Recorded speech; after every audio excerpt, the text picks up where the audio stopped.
Hello everyone, welcome back to our channel bond of learning. आज हम इस video में हिंदी का क्लास थर्ड का जो व्याकरण का सिलेबस है वो डिस्कस करने वाले हैं। तो लेट्स स्टार्ट द वीडियो। सबसे पहले तो जितने भी टॉपिक्स इस साल आपको कराए जाएंगे क्लास थर्ड में वो सारे हम इसमें इंक्लूड करेंगे। तो वन बाय वन सबको देखते हैं। सबसे पहला जो टॉपिक है वो है हिंदी वर्ण।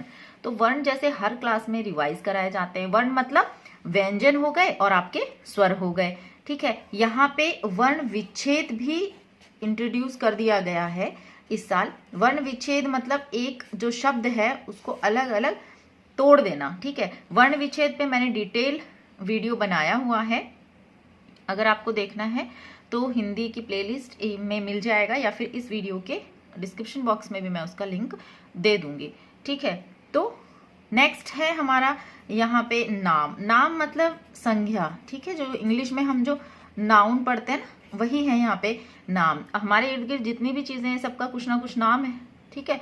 तो वही चैप्टर है यहाँ पे कि जितने भी चीजें हैं और जो वाक्यों में जो शब्द आ रहे हैं वो नाम बच्चों को उसमें से छांटना है, ये सारी चीजें। देन पहचान। पहचान का मतलब है कि हमारे इर्द गिर्द जितनी भी चीजें हैं उनको हमने कुछ नामों के साथ, कुछ कैटेगरीज के साथ बांटा हुआ है, जैसे स्त्रीलिंग, पुल्लिंग, ठीक है ना, जेंडर वाइज। तो वो जो जेंडर बेस्ड चैप्टर है उसी को यहाँ पे हिंदी में पहचान कहा गया है। जैसे धोबी का धोबिन, ठीक है, घोड़ा, घोड़ी, लड़का, लड़की, वही चैप्टर है। नेक्स्ट एक अनेक मतलब सिंगुलर एंड प्लूरल। ओके, यहाँ पे आपको सिंगुलर और प्लूरल जो चैप्टर है वो है। जैसे केला, केले, लड़की, लड़कियां, मेज, मेजें, इस तरीके से, ठीक है। आगे है हमारा नाम की जगह। नाम की जगह मतलब वही जो हम इंग्लिश में प्रोनाउन करते हैं ना, वही हमारा यहाँ पे नाम की जगह है। कि प्रोनाउंस, जैसे किसी का नाम है रवि, तो रवि की जगह हम क्या लिख सकते हैं? वह लिख सकते हैं। ऐसे बहुत सारे लोग हैं तो वे लिख सकते हैं, तुम लिख सकते हैं। ये सारे शब्द जो हैं, मैं जो है, हम जो है, ठीक है, ये सारे जो हैं वही है यहाँ पे नाम की जगह। आगे आप देखिए, अगला चैप्टर है हमारा कौन कैसा। मतलब कौन कैसा दिखता है, किसी चीज़ का रंग कैसा है, वो बड़ा है, छोटा है, मोटा है, काउंटिंग में कितना है, ठीक है, वो सारे। इंग्लिश में हम जिसे डिस्क्राइबिंग वर्ड्स कहते हैं ना, एडजेक्टिव्स, वही है यहाँ पे कि कौन कैसा है, किसी नाउन के बारे में, संज्ञा के बारे में और ज़्यादा बताना। अगला जो चैप्टर है वो काम। काम मतलब वर्ब, ठीक है, डूइंग वर्ड्स, एक्शन वर्ड्स।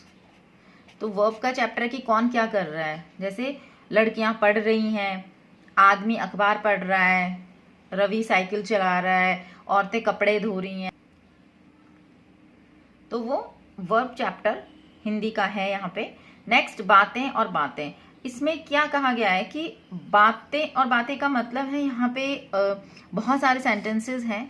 तो ये बताया गया है कि सेंटेंस कैसे बनता है, वाक्य एक्चुअली बनता है कैसे। बातें हैं मतलब वाक्य होगा, तो वाक्य कैसे बनता है? वाक्य शब्दों को मिलाकर बनता है, ठीक है। और शब्द जो कि एक प्रॉपर जगह हो, ठीक है, उनका अरेंजमेंट सही हो। हर शब्द का वाक्य में एक स्थान होता है ना, एक प्लेस होती है। तो हर शब्द का एक सही स्थान हो जिससे कि वो वाक्य कंप्लीट हो सके और मीनिंगफुल हो, सेंस उसका निकल सके। तो इंग्लिश में जहां हम सेंटेंस का चैप्टर करते हैं ना, वैसा ही यहाँ पे ये हिंदी में है।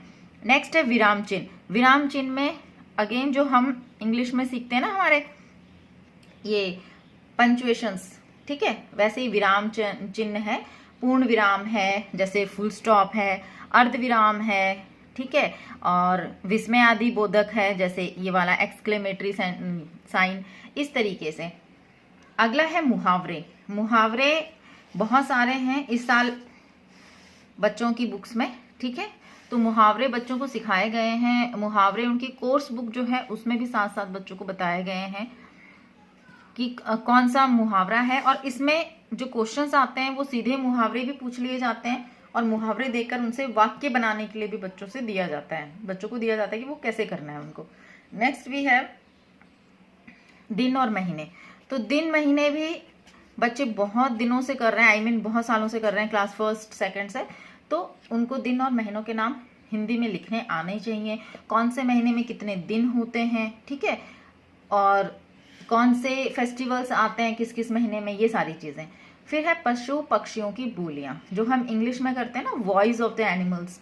ठीक है, कौन कैसी वॉइस निकालता है, जैसे कुत्ता भौंकता है। ठीक है, तो हर किसी की जो वॉइस है उसके लिए अलग एक शब्द दिया गया है, तो वो बच्चों को यहाँ पे बताया गया है। आगे आप देखिए नीचे विलोम शब्द भी हैं, ओपोजिट्स, जो कि हर साल होते हैं। नेक्स्ट आप देखिए एक जैसे शब्द। एक जैसे शब्द मतलब सिनोनिम्स, जिनको कि हम हिंदी में पर्यायवाची शब्द कहते हैं, जैसे फूल, सुमन। ठीक है, तो ये क्या हुए, पुष्प, ये सारे एक ही शब्द के अलग अलग नाम हो गए। अगला जो है शब्द एक अर्थ अनेक। एक शब्द है बट उसके मीनिंग्स अलग अलग हैं। फॉर एग्जाम्पल आप देखिए कि मैंने एक शब्द लिखा आम। ठीक है, तो एक तो आम होता है फल, और एक आम होता है जो आम आदमी, नॉर्मल। ठीक है, जिसका मतलब होता है सामान्य। तो मतलब अलग अलग हैं बट जो शब्द है वो एक ही है। नेक्स्ट आप देखिए अनेक शब्दों के लिए एक शब्द। अनेक शब्दों के लिए एक शब्द में इसमें होगा कि पूरा एक सेंटेंस है, वाक्य है, उसके लिए आपको एक शब्द लिखना है, जैसे वन वर्ड। जैसे कि फॉर एग्जाम्पल जो हमारे देश का नहीं हो, ठीक है, तो विदेशी, और जो हमारे देश का हो स्वदेशी। इस टाइप से वन वर्ड लिखना है। अगला है समूह के लिए एक शब्द। ये हम इंग्लिश में जो कलेक्टिव नाउन्स पढ़ते हैं ना, वो है यहाँ पे, कि बहुत सारे लोगों का अगर ग्रुप है, ठीक है, तो जैसे लोगों की भीड़ हो गई और फलों का गुच्छा हो गया, तो हम कौन सा कलेक्टिव नाउन किसके लिए किस टाइप से यूज़ करते हैं ना, वो वाला चैप्टर है यहाँ पे ये। नेक्स्ट आप देखिए गिनती। गिनती बच्चे हर साल करते हैं, आई मीन फर्स्ट क्लास में भी की थी, सेकंड में भी की थी।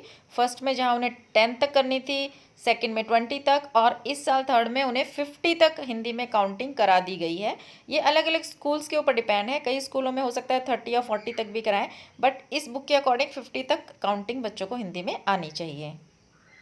नेक्स्ट वी हैव चित्र वर्णन। इसमें क्या होता है कि बहुत सारी पिक्चर्स बच्चों को दे दी जाती हैं, और उन पिक्चर्स के अकॉर्डिंग बच्चों को जो है उसके ऊपर स्टोरी फ्रेम करनी होती है। नॉर्मली ये एग्जाम्स में नहीं आती है, बट बुक में ये दी हुई होती हैं ऐसे। जैसे आप देखिए यहाँ पे इस बुक में दिया हुआ है, ये देखिए ये ड्राइंग है।